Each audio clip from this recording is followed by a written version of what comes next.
కానీ ఈ ప్రభుత్వం వచ్చిన తర్వాత చంద్రబాబు నాయుడు గారు శాస్త్రీయ విధానాన్ని, భౌగోళిక విధానాలు, భౌగోళిక పరిస్థితులు, ప్రజల ఆకాంక్షలు, వాళ్ళ మనోభావాలను గౌరవించి గుర్తించి ఈరోజు మదనపల్లె కానీ మార్కాపురం కానీ జిల్లాలను ఏర్పాటు చేయడం జరిగింది.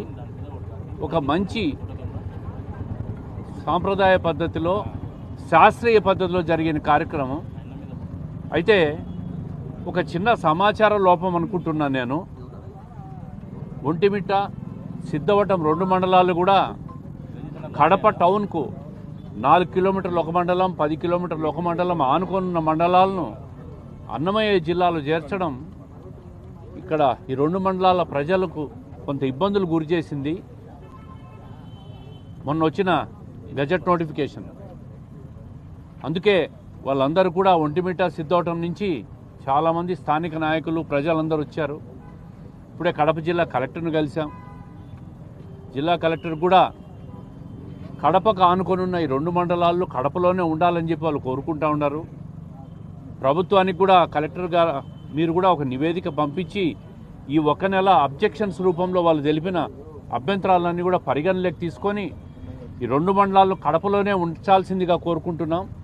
వారి తరఫున నేను కూడా ఈరోజు జిల్లా కలెక్టర్ను కోరుతున్నా. నాయకులు ఉంటాం, పోతాం, కానీ ఆ గ్రామాలు, ఊర్లు, అక్కడి ప్రజలు శాశ్వతంగా ఉంటారు. వ్యవస్థలు శాశ్వతం. ఏ చిన్న కార్యక్రమం చేయాలన్నా కూడా ఆ 2 మండలాల ప్రజలు 70 కిలోమీటర్లు జిల్లాధికారులను కలవాలన్నా రాయచోటికి పోవాల్సి వస్తుంది. అదే కడప అయితే కేవలం 7-8 కిలోమీటర్ల దూరంలోనే కడపకు వస్తారు వాళ్ళు. గతంలో ఈ 2 మండలాలు కూడా మొన్నటి వరకు కడపలో ఉండేటి, కడప కలెక్టర్ ఆధ్వర్యంలో ఉండేటి. ఒక సిద్ధవటం మండలం అయితే గతంలో కడప శాసనసభ నియోజకవర్గంలో ఉండేది. ఈరోజు దాన్ని అన్నమయ్య జిల్లాలో కలపడం చాలా ఇబ్బందులు పడాల్సి వస్తుందని చెప్పి ప్రజల అభిప్రాయాలన్నీ వ్యక్తం చేశారు. ప్రభుత్వం కూడా ఈ నెల రోజులు అభ్యంతరాలను స్వీకరించే కార్యక్రమంలో ఉంది కాబట్టి వాళ్ళ అభ్యంతరం ఈరోజు వాళ్ళ తరపున జిల్లా కలెక్టర్ కూడా ఇచ్చినాం. కలెక్టర్ గారు కూడా తప్పకుండా ప్రభుత్వానికి మీ అభ్యంతరాలని కూడా తెలుపుతామన్నారు.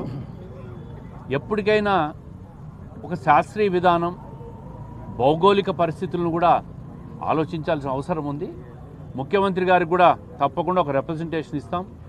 ఆయన కూడా సమాచారం లేక, ఎవరు డిమాండ్ లేకపోయినా కూడా అన్ని మండలాలు, నియోజకవర్గానికి సంబంధించినవన్నీ కూడా ఒకటే నియోజకవర్గంలో ఉండాలని జనరలైజ్డ్ ఆర్డర్స్ వలన ఈ 2 మండలాలు కూడా రాజంపేట రెవెన్యూ డివిజన్లోకి, అన్నమయ్య జిల్లాలోకి పోయిందని మేము భావిస్తూ ఉన్నాం. ఏది ఏమైనా ముఖ్యమంత్రి గారికి విన్నవిస్తాం. అన్ని పరిస్థితులు కూడా ఒక నివేదిక రూపంలో ఇస్తాం. ప్రజలందరూ కూడా కడప జిల్లాలో కలిసి ఉండాలా అని చెప్పి కడప నగరానికి ఆనుకొని ఉన్నాం మేము. ఏ కార్యక్రమమైనా కూడా కడపకు వచ్చి చెప్పుకుంటాం. చిన్న అధికారులు, పెద్ద అధికారులు అందరూ కూడా కడపలో ఉంటారు. అదే ఈరోజు ఏ అధికారైనా అన్నమయ్య జిల్లాకు పోవాల్సి వస్తుంది, ఒకవైపు రాజంపేటకు పోవాల్సి వస్తుంది రెవెన్యూ డివిజన్ పరంగా. సిద్ధవటం వాళ్ళు కూడా ఈ ఇబ్బందులన్నీ ఉన్నాయి కాబట్టి మమ్మల్ని ఇక్కడే ఉంచాలని చెప్పి వాళ్ళు కోరినారు.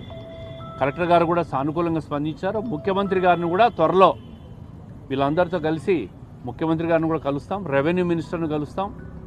అదేవిధంగా గ్రూప్ ఆఫ్ మినిస్టర్స్ కూడా కలిసి ఈ అభ్యంతరాలన్నీ ఇచ్చి దీన్ని కడపలో ఉంచాలని చెప్పి మేము కోరుతున్నాం. ప్రపోజల్ తయారు చేసేటప్పుడు ఎవరికి సంప్రదించాలా, ఎవరు కూడా అటు ఇది పోవాలని కానీ ఇటు ఉండాలని కానీ ఎవరు కోరలేదు. కానీ అక్కడెక్కడో అధికారులకు ఉన్న ఒక సమాచార లోపం. రెండోది, మండలాలు, నియోజకవర్గాల వ్యాప్తంగా విడగొట్టకూడదనే జనరలైజ్డ్ నామ్స్ వల్ల ఈ 2 మండలాలు కూడా అదే నియోజకవర్గానికి పోవాల్సి వచ్చే పరిస్థితి వచ్చిందని నేను అనుకుంటున్నా. కాన్స్టిట్యున్సీ వేరు కావచ్చు. ఇప్పుడు తెలంగాణలో పరిస్థితి మీరు చూస్తే రాష్ట్రం విడిపోయేటప్పుడు 10 జిల్లాలు ఉన్నాయి, ఈరోజు 34 జిల్లాలు ఉన్నాయి. అవసరాన్ని బట్టి ఈ మధ్య కూడా 1 సంవత్సర కాలం కిందట ఒక జిల్లా పెంచారు, 2 ఏళ్ల కిందట. ఒక కాన్స్టిట్యున్సీ 3 జిల్లాల పరిధిలో కూడా ఉంది అక్కడ. జిల్లాలు భౌగోళికంగా శాస్త్రీయ విధానం ముఖ్యం, కానీ గత ప్రభుత్వం చేసిన రాజకీయ విధానాలు, రాజకీయపరమైన ప్రయోజనాలు ముఖ్యం కాదు. ఇక్కడ ప్రజలకు ఎక్కడ ఈ సౌకర్యం ఉంటుందనేది ఆలోచించాలా. బహుశా ముఖ్యమంత్రి గారి దృష్టిలో ఇది ఉంది అని